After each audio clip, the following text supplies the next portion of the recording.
Well, hi everybody, and welcome back to another fabulous Places We'll Go show. Today we have Chris Duncan, CEO of Bauer Media, with us. Welcome, Chris. Good morning. Good morning. Fabulous to have you on. So nearly 3 years in the role, pretty much all of it through COVID. Of course, Bauer Media, a massively successful media business. In fact, UK's #1 magazine publisher. And what you can't see if you are listening in is behind Chris is a cascade of some of the bestsellers that Bauer have produced, which is a lovely backdrop. Yeah, so Chris joined Bauer just after lockdown, very challenging. Prior to that, he spent, I think, over 12 years at News UK in a variety of MD and chief commercial, chief customer officer roles. In fact, he's held a pretty wide range of commercial and general management roles. Chris is also a Marketing Academy Fellow from 2017. So we've had a number of fellows on, so we might touch on that. And when we asked Chris to come on the show, he said, I'm not sure if my life's interesting enough. And I nearly fell off my chair because I remember well some of these very nice parties that Chris had set up at Cannes. And I remember being about, 3 feet from Ed Sheeran and Fatboy Slim at one in particular. So I think you know how to enjoy yourself, Chris, at the very least. And as I look at you now, you have that glint in your eye. It's slightly mischievous, but incredibly generous of spirit. So lovely to have you on the show, Chris. Thank you very much. Oh, Chris, it really is an absolute pleasure and gift that you'd spend some time with us here this morning. And I'm going to kick off. I mean, you are a publishing man. I mean, you know, the accolades in this industry go on. And I just love to get a sense of, you know, the road into publishing. How did it happen? What was that all about? As I think I was saying to Mark, most of it complete accident, happy accidents on the way. So I started out, I went traveling after I'd been at university, ended up in Australia. Stumbled into a job with American Express, working in a call center in the middle of Sydney, basically having a ball in Sydney while kind of trying to earn some money to pay for it. I did a campaign out in Australia launching the blue credit card to the partners of gold card holders. And it was a great campaign. The only problem with it was they sent it out to all of the spouses and partners of the gold card holders and said they were pre-approved, they'd definitely get a blue credit card. And someone had forgotten that in Australia, you have to have a credit points rating. And very few of the people they told they were pre-approved did. So my job was basically phoning people and saying they had to take their passports into their local Amex office, which is a great induction into marketing planning. So I did that for it. And then when I came back to the UK, kind of broke and went back to my mum and apologized for not having really been in touch for a year or so. They went to the local job center and they gave me a job in a startup down the road. Because I'd said, obviously, by then I was a marketer. I was a customer service specialist and marketer, and ended up in this startup agency that was building. Thinking back, it was amazing. It's a guy called Francis Wallinger who decided he was going to build his own database system. And put it in a browser so people could access browser-based campaigns. This is 97, so this is kind of right at the kind of start of the commercial internet, which shows you how long I've been in publishing. In fact, my very first job there, I project managed the build of a national database for a company that later became Axiom as an agency sort of partner. And my job was to take the specifications off the fax machine and photocopy them onto actual paper so that we could build this database and then put it on a browser for the first time. So that was my kind of entry into what later on you would call sort of CRM and big data. But that was how I got into it. And then so literally by getting a job down the road, and then ended up for various reasons because the founders wanted a more lavish lifestyle running that business, and then you're kind of off and running. Off and away. Bit of hustle in there. You a hustler? No, I tell you what. At the time, actually, I was actually the sort of person who did all the work, and Francis did all the hustling. He was a brilliant hustler. So he was kind of my first person I worked for who you were just like, wow, this guy, you know, he is literally selling a product that no one's ever seen before. and almost in the sales pitch was saying, you're all familiar with Oracle, the database. Well, this is something much better. So I learned an awful lot from him, just in terms of sheer confidence to say that we're going to basically make a market here. And as a startup, it went from, so I think I was number 13 in the door. At various points, it got up to sort of 80, 100 people. It was fantastic, really exciting as a sort of 20-odd-year-old. But I was actually more the person that kind of went, what exactly have you sold, and have we got that? So actually the voice of reason, but I'm sure there's a bit of hustling in there. And, so you started on the entrepreneur side, and I guess that's, you've tried to pull that through into the corporate world. So how's that blend, the entrepreneurship with the corporate world for you? I think actually it's an interesting question. I think I'd probably jump between the two. And I think wherever I've been, we've tended to work in jobs where there are people who have work with people who set very big ambitions. And I'm always kind of drawn to this sort of, can we make a market? Can we launch something that no one's ever done? Can we kind of transform something that, it needs an awful kind of lot of work to turn into something future facing? But then I guess part of my role in most of those teams has been to sort of say, okay, I like the big vision, but actually, what do we need to do in terms of what capabilities do we need to build? What actually does this mean in terms of what are the big transformations that we're talking about? Because quite often, what people say the big challenge is buried within that. There's a much bigger cultural challenge that needs to be kind of brought along with it. And again, as an example, the Times moving to subscriptions, everybody said, well, that's amazing. Getting people to pay is a big challenge. But actually, one of the big challenges within the business for that was turning from being a broadcast product manufacturing organization to being a service-based customer and product, digital product organization.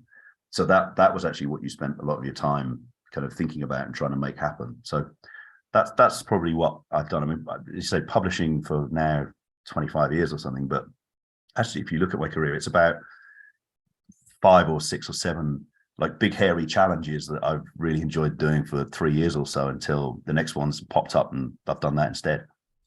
Well, what a wonderful way to actually encapsulate what a career is all about, the 5 to 7 to 8, whatever it is, hairy big challenges that we all embark on and then jump from one to the next. It really is, isn't it? I mean, it is really about how that works. Look, I mean, the Bauer Media Group is a phenomenal organization that has, stems from TV, radio into the publishing world where you sit. Is it as glamorous as it seems on the outside, on the inside? Always. It's an interesting company, Bauer, because it's a 5th generation sort of German family business, traditionally very private, just so people know the brands. People won't necessarily know Bauer as a media group. It's because the radio stations will be the brand names that you'll know, the magazines that everybody will know. TV Choice will sell just under 1 million a week and has an incredibly kind of loyal readership. You'll have the Graziers, the Take Breaks, yours, Bella's. So 60 something magazines. MCN, which if you're a motorcycle fan is the absolute Bible of motorcycling, and what I think fascinated me when I came over to the company was every single kind of one of them has a very clear idea of the audience that it's serving, the reason, but why it's the Bible of that particular sort of passion, why it talks to its audience in the way that it does, and it just appealed to me, I think, as a kind of I suppose a long-term targeting fan. I remember sitting down when I first joined and I did these sort of awkward intros on video with all the editors, talking to the gardening team. And I was slightly I went into it thinking, I don't really know why we've got 4. I'm not a gardener, so, I'm not really sure we've got 4 gardening titles. And in 10 minutes, they explained to me, well, this title is basically for gardeners who really love plants and they want to understand the genius of plants. This one is for people who want to solve problems in the garden. So they want practical advice. This one is actually for urban gardeners who really wouldn't think of themselves as gardeners, but they're building. So you can explain exactly, and this one actually is really sort of a half gardening, half cooking, half lifestyle magazine. Suddenly you understand these are 4 different markets that we're in, and there's a really clear reason why. So you asked me a question at the start about glamour. I've gone into, but for me, the fascination in the business is the glamour is really in the ability to absolutely correspond and understand 65 different audience groups, and to create a business that sort of creates brilliant products for those people. Very interesting, Richie. I think you publish a lot in the world about the bothism and distinctiveness and differentiation and mass reach and all that. And I think it's just occurred to me, you've got an amazing portfolio of brands, and maybe a portfolio of brands is part of the answer about how do you target your whole universe of that particular market, but in a targeted way. And Byron Sharp and Mark Ritson haven't really sort of used the thought of a brand portfolio about how do you achieve bothism. Fascinating, but I'm going to go all the way back. So you just threw in there, went to Australia at a party, maybe didn't contact your mum enough. Sorry, No. But what were the dots that led to you jettisoning off to Australia for a year? I mean, actually, originally, so I wanted to go traveling after I'd done a degree, and because I thought if I didn't go then, I'd never go. If I started work, I thought I'd never go, and I wanted to go see the world. I had a slight sort of romantic vision. I went to Hong Kong first, so I flew into Hong Kong, 1997. This is before it was returned to China.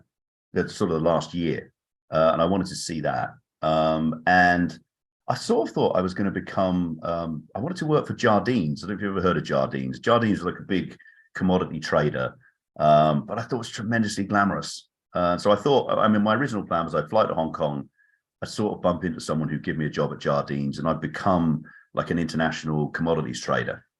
As it was, I turned up in Hong Kong. I had an absolute ball for about a week, spent half my money, and got a job as a barman in an Irish bar. So it never quite came off the way I planned it. But I was 21. It was great, and I could still, if ever the need comes up, I can still do a damn good shamrock in the top of a pint of Guinness. Yeah. How awesome is that? Like, it seems like there is a real sense of this combination of sheer ambition mixed in with a certain sense of enjoyment, a relaxation, a need to kind of actually enjoy the fruits of your labor in many respects. Would you say that's a fair summation? I mean, clearly with your Irish bars and hobnobbing with the stars, it feels appropriate. I think I hope people would say, the people that worked with me over the years, I think it's got to be fun. And I think, the best teams I've been in have been the teams that I think have found quite often the situations we've turned up in. There's always fun to be had in it. And I think I like to work, I work very hard. And if I could give anybody any career advice, I guess he's listening to this, the one thing that consistently I've done is ended up in jobs and worked my ass off, at the job I was in. But I also think, life is too short to do that without finding some joy in it. Well, I mean, life is there to be lived, isn't it? And you get out what you put in, and all those maxims. And so you've had some pretty good moments. What have been some of the real genuine highs where it's been a lot of fun? I think. So just thinking about this, coming up to doing this, one of the bits that I genuinely I think is just a career kind of privilege is when we did the Times paywall. There was a moment late at night, it would have been June 30th, because we said we'd do it by July 1. So it would have been June 30th at 10 to midnight normally. There was sort of I just remember a big board table. It was the big sort of News UK board table. Could seat like 300 people around this table.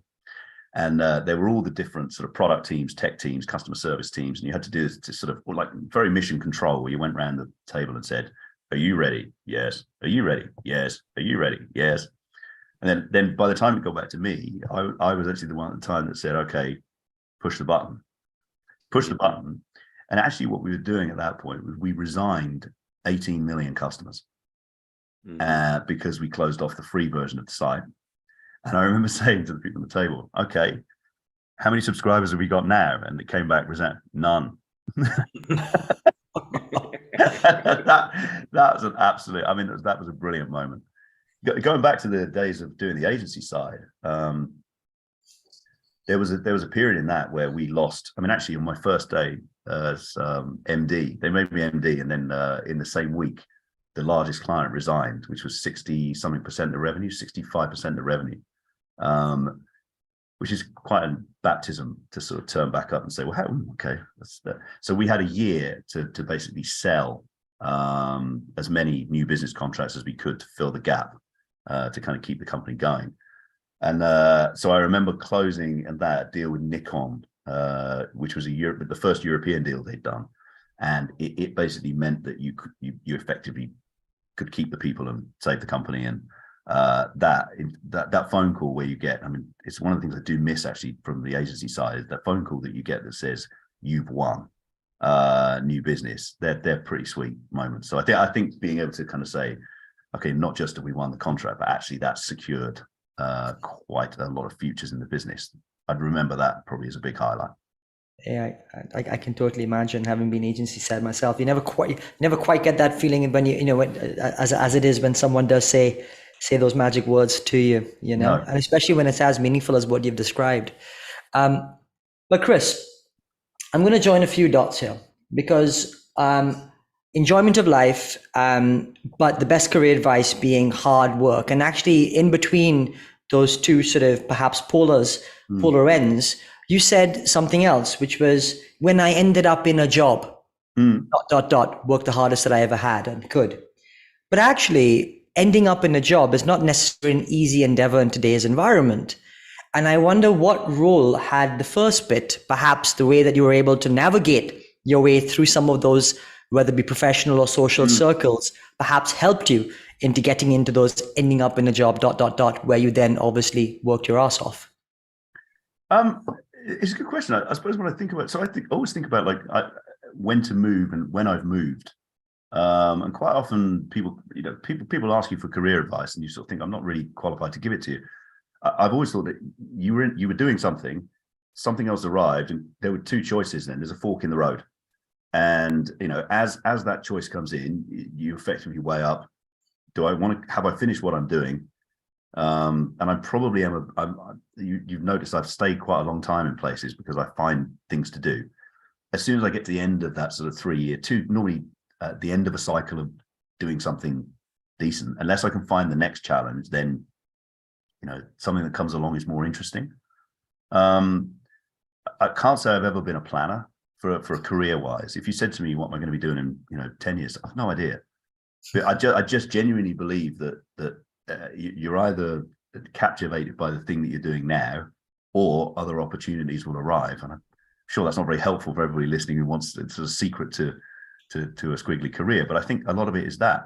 But also, I've tried, I think, over the years to just, I think if you're doing your job brilliantly, and if you can explain what you're doing in your job from the point of view of the people you're working for. So I'm always trying to think about how do you kind of put yourself in the context of the people that you're working for, who generally have a broader vision than you will in your role.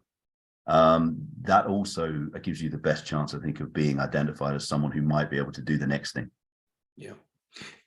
So there's an element of instinct, but of course you get to key pivot points in your life and career. So what are some of the very biggest decisions that you've made along the way? I mean, with the agency, it's quite an amusing story. We basically decided to sell it, and I wasn't a founder. There were two founders, and I was the MD at the time. That decided to sell the company. Had found a sale for it, which would have at the time made me quite rich, and then went out to Germany to do the deal, and the founders found that it was such a good conversation that they changed the price that they wanted for the company in the room at the time. And so that was like a minute in my career where I went from being very well rewarded for this deal being closed to it disappearing. And that was the big decision there. Was I resigned, I think, from that company just as my wife was about to have our first child, which I remember the conversation with my mum at the time, which was, "Are you mental? What are you? Why would you do this?" But I just knew that my kind of I'd lost. I think I'd lost the faith. So it was time to move on. So that was a big moment. I think probably then, actually, the one area where I think I was a bit more planned. I had decided I'd done agency to some extent, so I wanted to go client side because I'd worked in agency for a long time, and I'd always had that sense that, you know, if you've worked, you know, you finish your pitch, you do your work, you hand over something, and then the doors close. And I wanted to know what the conversation was the other side of the door. And I wanted to see more of the results, and I wanted to be more involved in the kind of long-term growth of the businesses rather than just the consulting side. So I kind of set my cap at how could I get client side, and luckily at the time, Caroline Warboys, who used to run a company called Broad Systems I've worked with, had worked with news, and so introduced me to say, well, you know, you might go and do that. And the decision I took then was that I would go in. I think I went in as director of customer data. I wasn't sure I really wanted to be a customer data guy for the rest of my life, but it was the stepping stone that kind of got me into client side. So that was probably, you know, a big moment for me, because then the next sort of 12, 13 years at news, I got to do so many things, you know, that were different from that, because I'd kind of got myself in the door. You know, those two stories are so resonating with me. I mean, on the one hand, you know, the thought of how a minute can change your life, one which way or the other, and in a totally pre-planned, probably very impromptu moment by the founders to then turn the whole thing around, which I'm sure none of you had discussed before you walked into that meeting room. Definitely right? not. I mean, it's just like but isn't it so symptomatic of how life goes sometimes, where, you know, you feel like you're walking into one situation and then you're totally, within minutes, it can just flip on its absolute head. But then, you know, the thought that then you can then, as part of the second piece to your story around, you know, getting back on, taking the next leap in, and then being able to then do what you've done, particularly in News UK, what a phenomenal role to then achieve and then go on to what you do today. I mean, it's so I guess the yin and yang of this whole situation means it does sort of work out in the macro. Yeah. But I would love to know, what was the flight like back from Germany to the UK with those founders? I tell you what, it was on a train. It was a smoking train.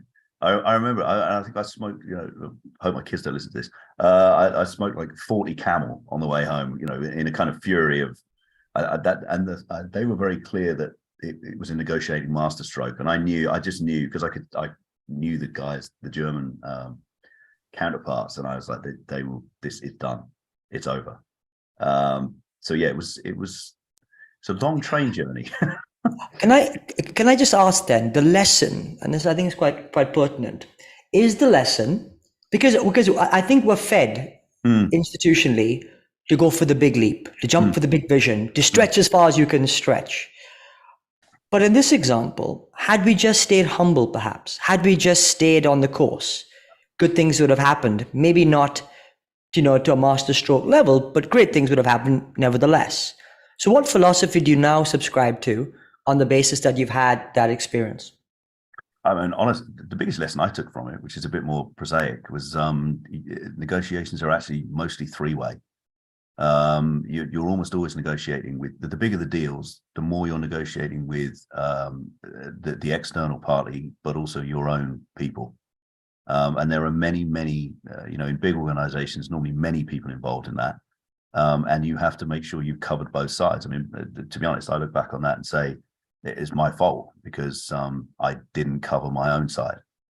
I should never have been in the room and been surprised by that. So, you know, lesson learned. It's one of the more expensive lessons, but lesson learned. Well, your loss, Chris, is our lessons gained. So Publishing's gained. So you completed the circle on that one. It's fine. Now then, you mentioned like the first job when you came back was in the world of data and analytics. I know that's a big thing for Bauer, clearly. So how's the role of analytics evolved, even in the last 3 years, but through the course of your career as well? Now it's the cool thing, but you were ahead of the curve there. So tell us about that. I was thinking about this. So I joined effectively what was then kind of referred to as DM. I mean, I did a diploma, I think a sort of graduate diploma at the Institute of Direct Marketing in Teddington, where one of the bits of the course was about literally lithograph printing. And at the end, that you could do like an hour at the end about email marketing and the emergence of the internet. And at the time, the DM guys, as we would refer to ourselves, we were almost like a kind of renegade. You know, we know that we're doing something that is really interesting, and we're using all this data, and we're kind of practically inventing kind of targeting and the sort of science side of marketing. But we would go to you know, any of the sort of trade or marketing events and be sort of sniffed at broadly by the brand guys and the glamour of the industry. So I was always, I suppose, I was really fascinated by it. I mean, I remember spending many late nights kind of writing code and running campaigns and trying to work out how you could cut the sort of this databases in different ways.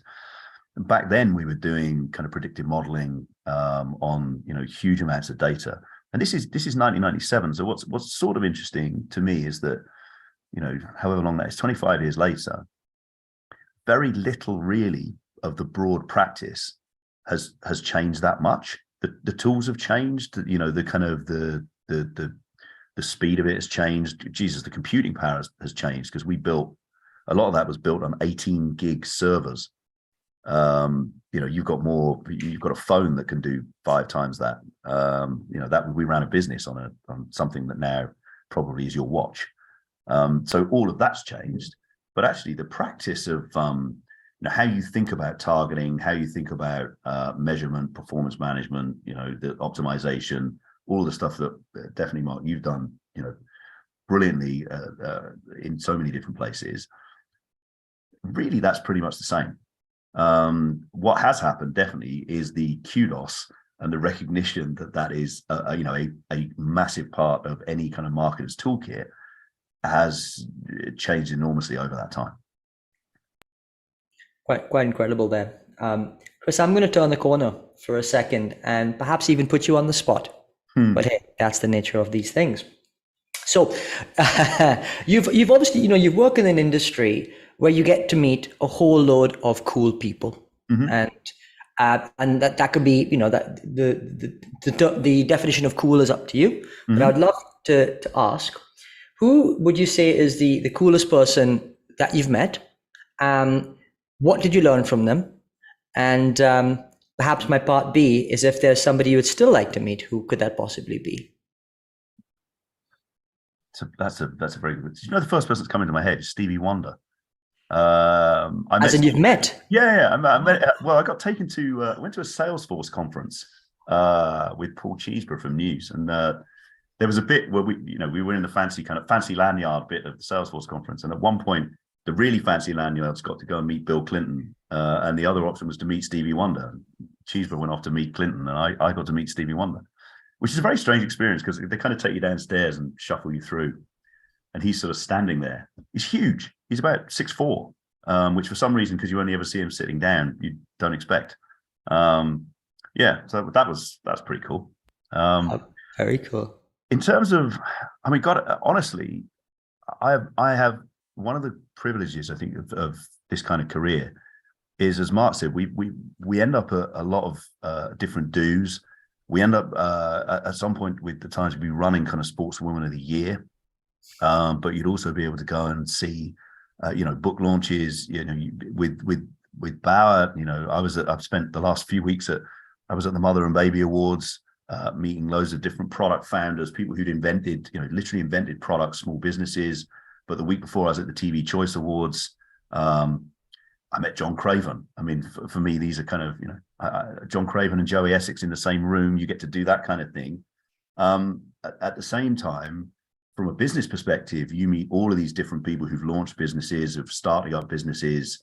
You know, through News Corp, you met all these characters, great editors. I mean, I've met so many brilliant journalists, fearless journalists, the war correspondents. I mean, I could go on. I mean, literally go on and on and on. I'm sure very, very few of those over the years. Oh yeah, I met Chris Duncan. They'd be like, there was a guy at the back who was doing something. So I just think it's a privilege, particularly also if you're happy to, you know, go and make sure you turn up at all those things, and, you know, be curious and try and meet as many people as you can, and, you know, listen to all those different stories, because I think that probably if you're working for publishing brands, the more you can get out and meet the communities and the sort of stars of the show, the better I think you understand why your audience is interested. If I just may just jump in for one more second, a quick follow-on would be, is there any advice you have on other people who are not necessarily in your position, of course, or even in your industry, any secret sauce around how do you get exposure or meet different types of people that other people may want to in their, in the wider ecosystem or networks? I mean, I think go. I mean, it's a simple piece of advice, but there is generally in most organizations, in most, there are trade bodies, there are there are so many different places that if you want to meet people, you can. I think it just go. You will always meet in any given evening, and I attend many of them. In any given evening, you will meet probably two people that you just think afterwards, there's no logical reason why we would have met. And we've just happened to bump into each other. But it was really interesting to me. I've learned something. Complete aside, I was at the National Rail Awards talking to Peter Hendy, who runs Network Rail, who obviously was at that event, and he was telling me that about all the plans that they had for the Queen's funeral, and so many of them were changed. But it's just a sort of insight into the fact that for many years, all of these things have been rehearsed within the rail industry. Now, I have no reason to go and have that conversation, but it sort of enriches, my understanding of the world. So go is my first piece of advice, and find ways to meet other people, because that builds a network, and you then tend to get invited to the next thing, which will help you to the next thing, and eventually you stood next to Stevie Wonder, but you couldn't have planned it. It's about just going. And also, don't underestimate. I always remember I did the Times CEO Summit, and there was a brilliant moment about 10:15. They'd done the morning session, and it was time for coffee. And this room is filled with, the Martin Sorrells and the John Neal and Stuart Rose and all these, real people that you think these are real titans of the world. And you could just tell looking around the room that nobody really wanted to go and talk. There was that moment of awkwardness, and you just think there isn't a human on the planet who really relishes walking into a room of 200 people they don't know. So just accept that. Find the first person you can talk to. The best piece of advice I have been given. Somebody said, when you walk into a room full of those kind of people, if you're not a natural networker, always look for two people, and go and join a group of two people, because creating a third is always easier for the two. So two people always want a third. Don't target the people on their own, because it's actually awkward for both of you. And a group bigger than two is hard to get into. And so it works, actually. It's quite interesting. It just creates a different, the three people then creates a different dynamic. Nice tip. It's the opposite of two's company, three's a crowd, in fact. Yes. So I love that. Yeah. But hearing you talk, Chris, there's serendipity, there's curiosity. I know you are a very, very good networker, but isn't it interesting that the battle of networking is like the battle of being a brand? Sometimes half the battle is just showing up. So go. Very good. Love that. Now, you as a leader, so you've invested in your development along the way. You talked about that hour where I was doing the thing that nobody else was interested in at the end. And of course, you've done the fellowship. So how have you invested in your leadership and development through the years? And how does that flow through into advice you give to others? So I have been lucky actually to have been invested in. I've had quite a few coaches over the years, which is always, different coaches bring a lot of different things for you. The fellowship actually was a great thing for me, because I'd reached a point in news where I didn't have many peers who were doing the same role. There were a few in different countries, but there weren't people who were kind of reaching that point of, I'm sort of transitioning at this point from functional leadership to general management, and I need some help about how to do that, and also probably getting to that point where you sort of need to sit back and think, right, I've got here. The next bit is not so obvious, climbing through the gears of the marketing department, or move that sometimes is quite straightforward. The bit where you sort of think, okay, do I want to stay as this? This is another fork for me, which was, do I want to kind of stay in the customer side of the business, do I want to go and be general management, which means I probably have to give up being really close to this side of the business, but then I get to end up here, or do I want to kind of to stick with it? And the fellowship at the time was brilliant at meeting a group of people almost who were all at the same point in their careers, and to be able to just sort of work out in those conversations. The training is brilliant on the fellowship, but what's actually brilliant is it gets you a whole new cohort of people who are at a similar kind of career path to you, which is a great mirror to be able to hold up against yourself. I think the other part for me, I do kind of, I read quite a lot of different things that occur to me that you kind of, books that you just think, oh, actually, I should read that. That's going to tell me something. I used to use, until recent weeks, I used Twitter quite a lot just for finding just things that kind of you think, actually, that's the sort of leadership thing I wouldn't have thought about. Watching different leaders, how they manage, how they talk about the companies they're in. I think of the things they make important is also, I try and sort of hoover that up as much as I can. Why has something happened to Twitter in the last couple of weeks? Did I miss the memo? do you know what I am deeply honoured to have been given many years ago, because the Times could kind of get you the blue tick. Yeah. So I'm waiting for. I haven't had the call yet to say, are you going to pay me for it? But I don't think we're doing that. Sorry, that was a tiny bit flippant of me. Some really valuable lessons around leadership and development, but I couldn't resist. It's, you say, valuable lessons about leadership, like don't turn your company into a bin fire. Well, yes, indeed. Noted. Hey guys, I better turn this conversation swiftly around. Who knows who's listening and all the rest of it. Anyhow, I actually want to ask, you picked up on the role of books and learning that's played in your role as a leader and honing in your style. Just wondered if you have any favorite book perhaps that has really helped you along the way, that's kind of given you a bit of something extra that you could recommend. That's interesting. I thought, obviously you think about these things coming up, and I think, well, actually, they're going to ask me questions like this. Maybe it's a personality type of mine. Whenever I'm asked to pick a favorite song, favorite book, favorite mentor in your career, I can always think of sort of 10 or 15. There's always something about, like, I'm probably a bit of a magpie, and I take small bits from different things, and I rarely kind of say there's one that's my absolute. The music one is the best example. You say, what's your favorite song? You say, well, what am I doing? What am I? Why? So I think in terms of favorite books, the one I quite often go back and read a little bit of is there's a book called by Viscount General Slim. I can fucking remember the name of it, but it's about he's in Burma at the time in the Second World War, and he lays out the army that he's leading are getting a hounding, and he basically takes them off into the jungle, and decides he has to train them, because if they don't retrain them, they're going to lose. And he lays out in it, there's a couple of pages in it where he basically lays out the conditions for victory, and he effectively says that what his team needs is a noble purpose, in that there needs to be a purpose that is bigger than them, that brings them together.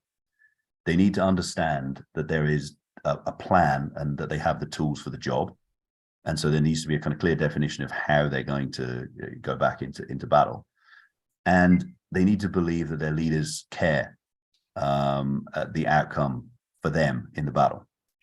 And there's a couple of pages in this book, I think it's called In Search of Victory, and that to me is it's a very neat kind of encapsulation of what people need to go through tough times. And over the last couple of years, I've read those pages quite a few times. Yeah, very interesting. We've not even talked about the last couple of years and the resilience that you and many have had to have, but that's a good recommend. And it maybe penultimate question, because of time is racing on, but in terms of purpose, are you one of those that's really tightly defined your personal purpose, or it's a broad thought, or it's not something that you consider too often? What is purpose to Chris Duncan? I would say I'm definitely in the category of I'm not. It's not something from a personal perspective that I think about a great deal. I don't know. I don't know. at the risk of sounding overly modest, it would seem terribly selfish to sit down and say, what's my purpose? I tend to be doing, I've got other things to do. That's probably a terrible answer, but it's just not something I'd spend a lot of time thinking about. Yeah, fascinating. So in which case, let me see if this one would resonate a bit more. As the last question of the episode.